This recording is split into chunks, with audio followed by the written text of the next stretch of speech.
Once you've gotten the hand of bare feet, which might be one of the most important things you do as an artist besides getting comfortable with hands and faces, you can give them some nice footwear.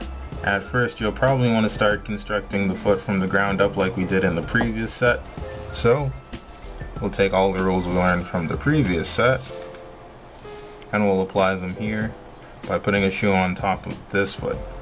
This is the left foot, floating left foot, doesn't belong to anybody, but we're going to put a nice regular sneaker on it. We're looking at it from an angle that's slightly below, but basically to the side, so horizontal.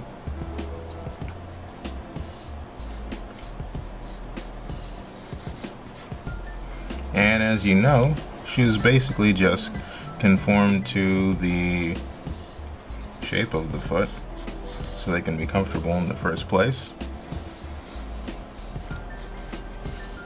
What you should also remember is that you can still use the bones of the shoe and the construction lines and things to actually design your own style of shoe. So where the ankle was, I ended up just putting the logo for the shoe there. We're going to have the laces run down the front of the foot where we put our triangle last time. And then we're going to tip the sneakers off, give it a nice thick layer of rubber there, skid resistant.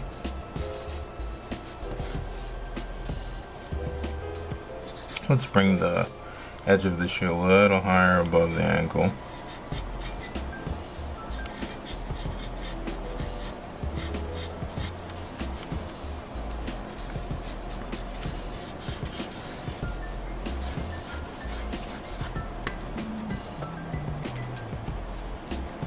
Now, with that done, we are ready to go in with the ink.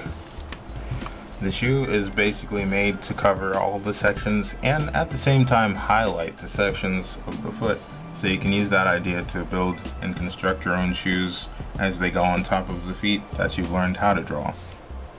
Give it a little tag on the back.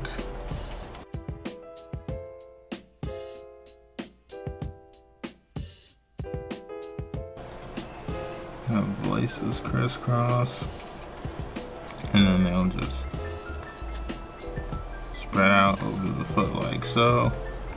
And under the laces, we'll get a glimpse of the edges of the shoe tucking underneath the laces. Logo on the tongue, logo, trim at the top. Give it a little bit of thickness.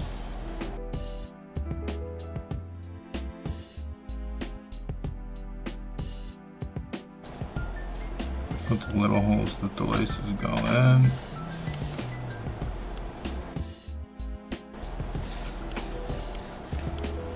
And you can put like different kinds of stitching and seams there to accentuate the foot, or maybe, you know, smooth the foot out, make it a little more subtle if you don't want to do that.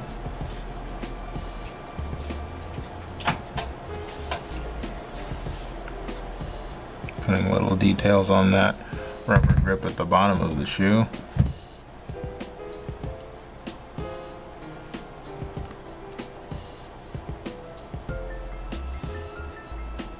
Little texture. Do we want seams? I guess we could have a seam on the back of the shoe.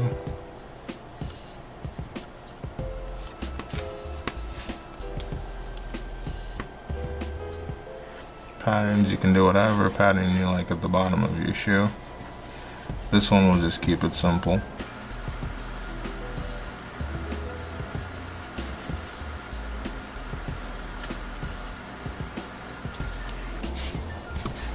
And there we have a very simple shoe from an worm's eye view, but still slightly from the side. We'll do one more,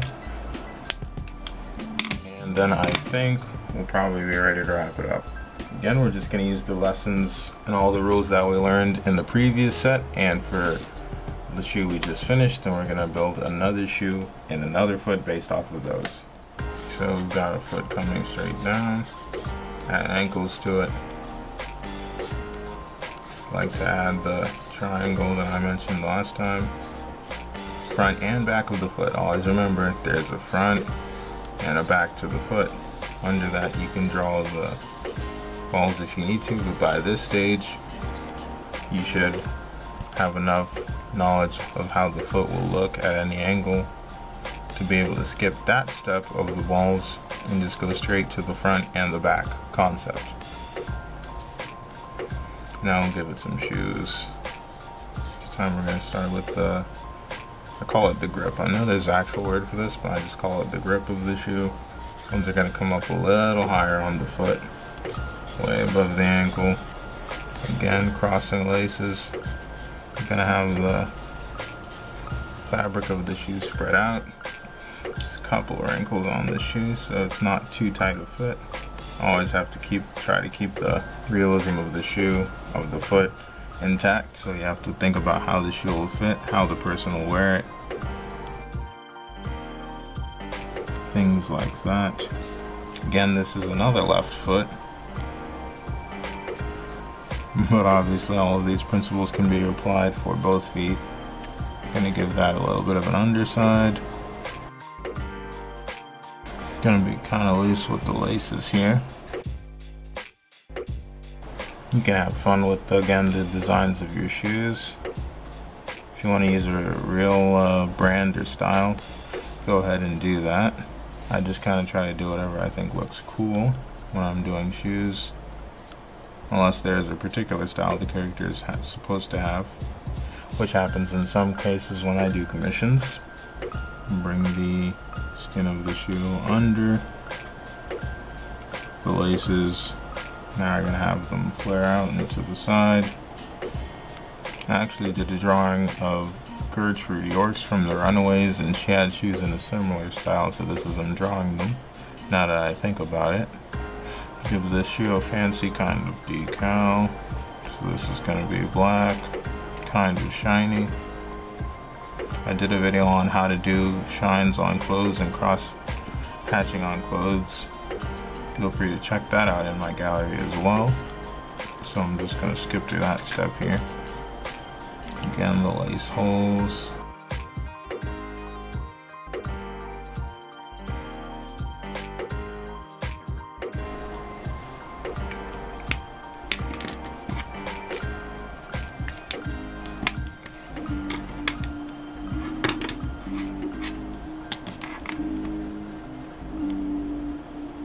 Now we're going to give the shoes that character, that next level of character, by filling in the blacks.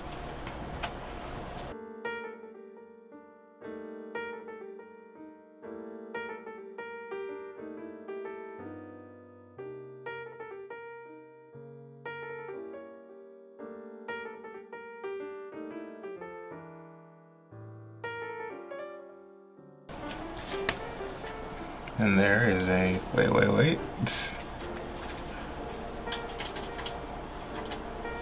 Yeah, let's just black that part out.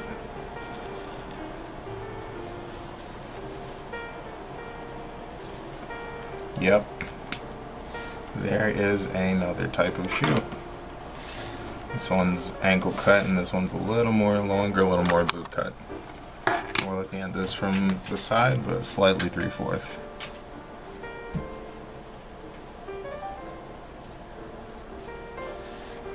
So, I hope both sets of videos have hopefully taught you, or at least given you some good tips on how to draw feet, how to optimize it and make that process a little more efficient, how to close the feet that you draw once you know how to make them from start to finish and master the construction element. Then you can dress them up and design them, really make those feet your own feet. If you liked what you've seen, please comment, like, subscribe, and share my video. Subscribe to the channel. Make sure you follow me on all the social media that I will put links to probably right at the bottom here as usual. And make sure you leave some comments, suggestions, ideas on what kind of video I should make next. I will definitely get back to you. I've made several videos out of responses that people have given me before, and I would love to do your idea as well. Thank you for watching.